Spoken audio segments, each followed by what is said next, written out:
Welcome, everybody. I'm so happy to have my dear friend, Dr. Gabriel Francis, with me today. She's also known as the Urban Alchemist. Dr. Gabriel Francis has been practicing holistic medicine for over 30 years.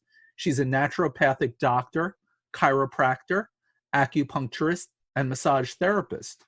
In practice, Dr. Francis adheres to the philosophy and principles of naturopathic medicine, which include the healing power of nature, identify and treat the causes, first do no harm, doctor as teacher, treat the whole person, and prevention.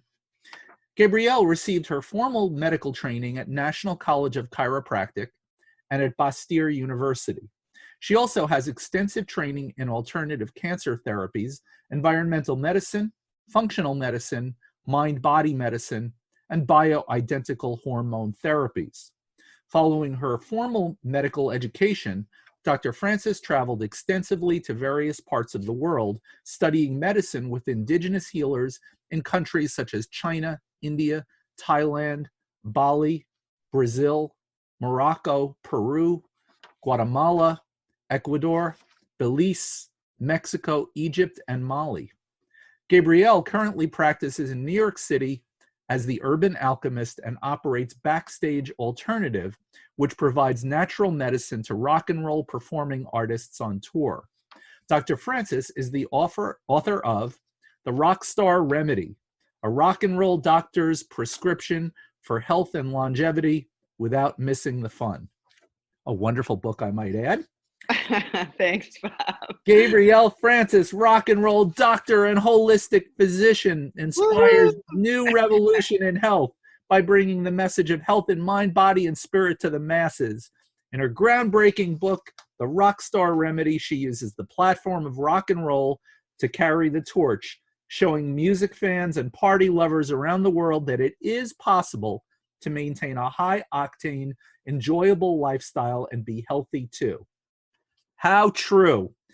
You rock, Gabrielle. Thank you, Bob. You rock. Thank you for inviting me. We have so much to talk about over our episodes that we're going to share together. Today, I would like you to share with us a little bit about your backstory. Tell us about your personal history and what got you involved in all of this. How did all this start?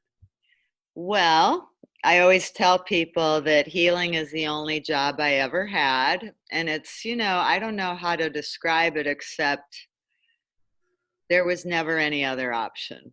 And maybe other healers will kind of tell you the same thing. But I just remember as a very young child always caring for other people, massaging people. And my mom and dad were into holistic medicine, which was very odd for an immigrant family in the 1960s and 70s in Cleveland, Ohio.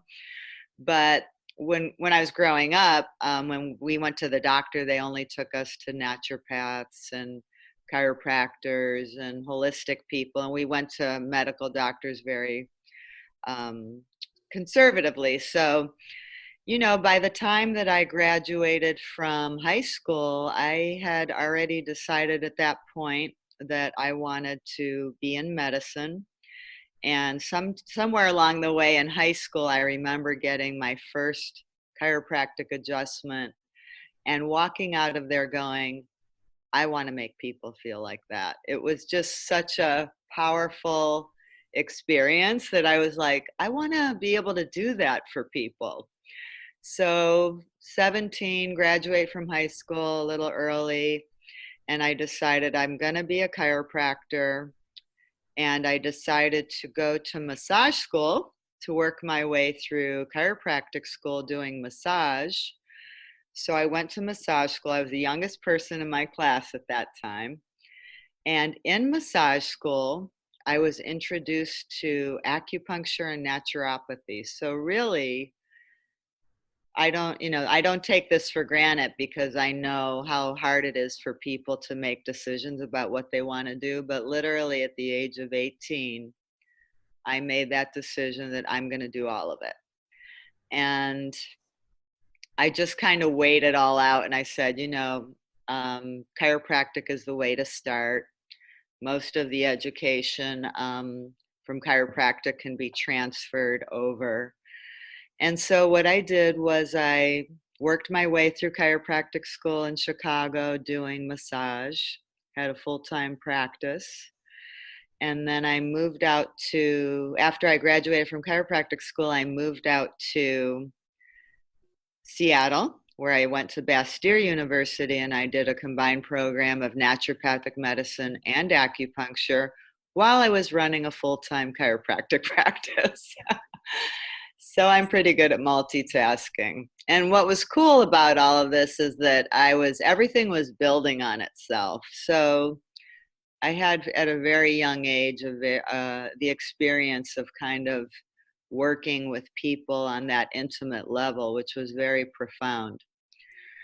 And then when I graduated from naturopathic school and acupuncture school, that was 17 years of medical school. To be honest, I was so burned out that I didn't want to be a doctor at all anymore, which was a kind of a great feeling of despair because, you know, I was working as a healer and I wanted to do all this and I loved school, but, you know, this path of studying is very grueling. And so I got out of there and I was like, I don't even know if I want to do this anymore.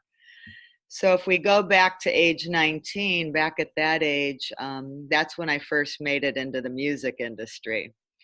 And one of my cousins who was working in production at Belkin in Cleveland, they were the people who used to do the shows.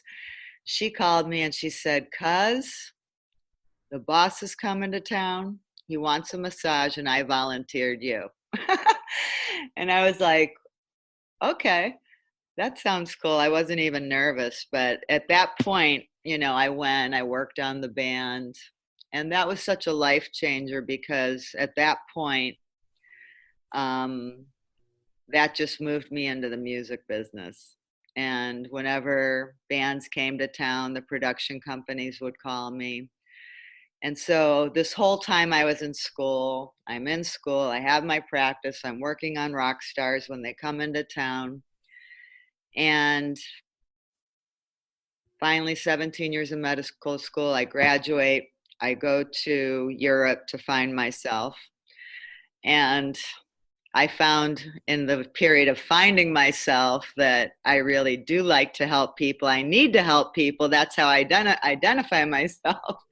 So after 8 years of backpacking, I found I'm just doing volunteer work. You know, I'm finding ways that I can still be in healing.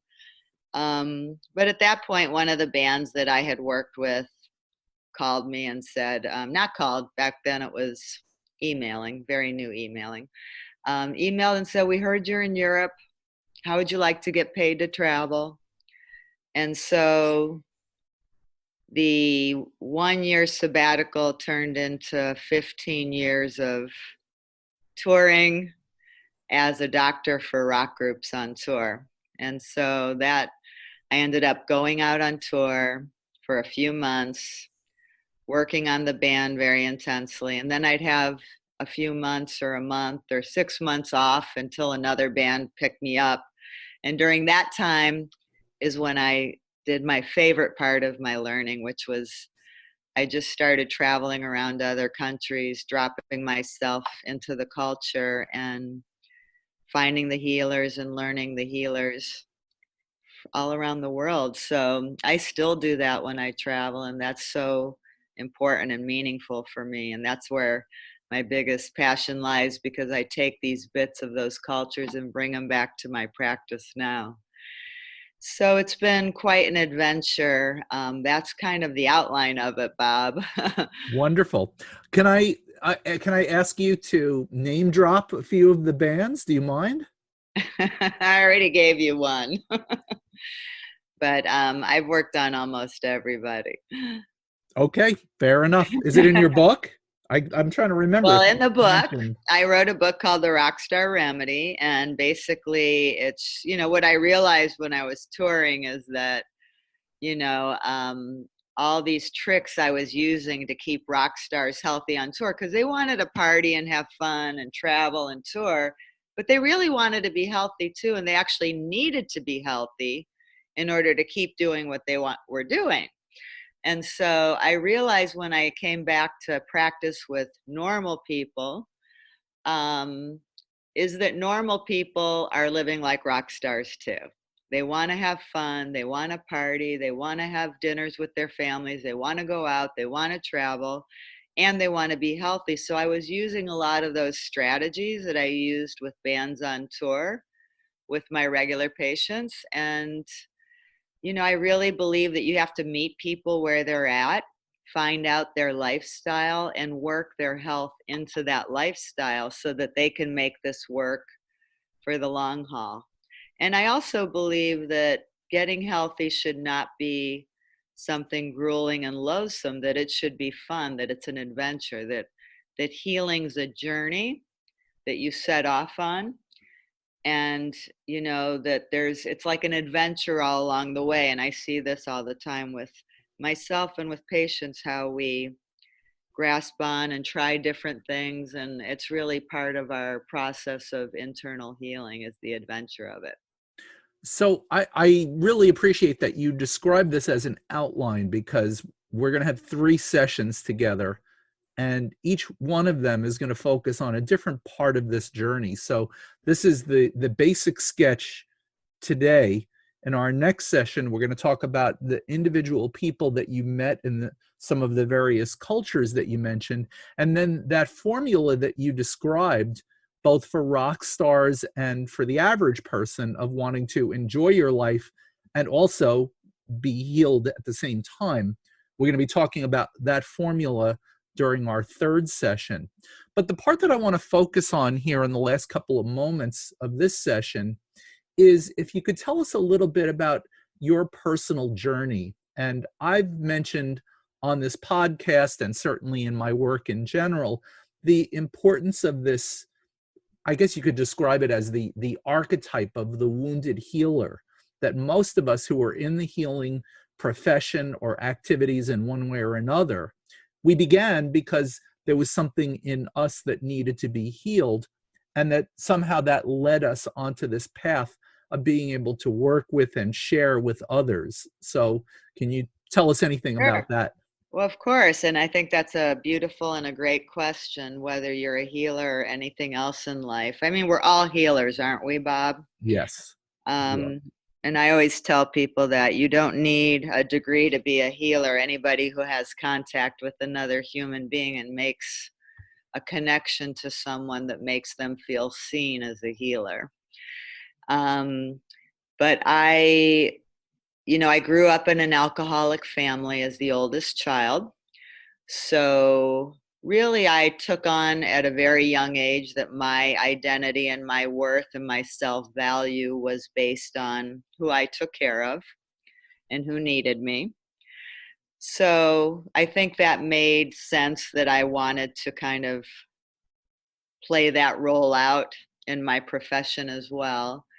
I went on to have quite a few addictions to drugs and alcohol myself in high school and the early parts of college. As a matter of fact, I was um, recovering from addiction through my early stages of studying medicine. And then when I got clean from drugs and alcohol, because I never really got to the root of the problem, I went from drugs and alcohol to many years of an eating disorder. And, one thing I can say is, once you set off on that path, it doesn't really end. It's not like there's a final destination. I'm constantly learning, growing, and doing personal healing myself. And so working through my own addictions from drugs, alcohol, food, and then people, and the codependency of being with other addicts. I guess that kind of made sense, that rock stars became my patients of choice. So there was that codependency, which is another form of addiction. And, I guess one of the biggest things I would say is that feeling that I really felt like I needed to take care of people in order to have any self-worth. But back in the early days, the taking care of people was doing the work for them. It was that kind of codependent healer where I'm going to do the work for you. Right now, we look at archetypes like shamanic healing or the healing that Christ did, where they take on the suffering and do the work for the people they're healing. And that's really changed quite a bit, because as I healed my addictions myself, I started to realize that the only way I was going to survive and the best way for my patients and the people around me was if I became the doctor as teacher. I love you, and I'm going to teach you how to do this yourself. And pretty early on in my education, chiropractic school and naturopathic school and acupuncture school, there's a big focus on physician heal thyself, which is different than Western medical training, but the physician heal thyself. So everything that you're going to be good at giving to other people, you have to have done yourself. You have to walk your talk. You have to have been there to be able to have that kind of empathy that, and so that people feel unjudged and they feel like you understand where they're coming from. Beautiful. Well, thank you for being that open and honest and sharing this part of your personal journey with us. It's so wonderful to have you, and I should tell everybody, Gabriel is a dear friend of mine, and I just have the greatest admiration for you as a healer and as a person. Oh, back at you, Bob. You're the best, honey. You're my brother. So thank you, everybody, for listening. Please tune in to our next episode where we're going to follow Dr. Gabriel Francis on this journey to find out exactly what she learned during her time with other cultures as well. Thanks, everybody. This has been Cultures of Health and Healing with Robert Vetter. Thanks for listening. Please remember to subscribe and rate this show and share it with others. Until next time, remember, your health and healing matter, and you can find your own unique path to optimum wellness.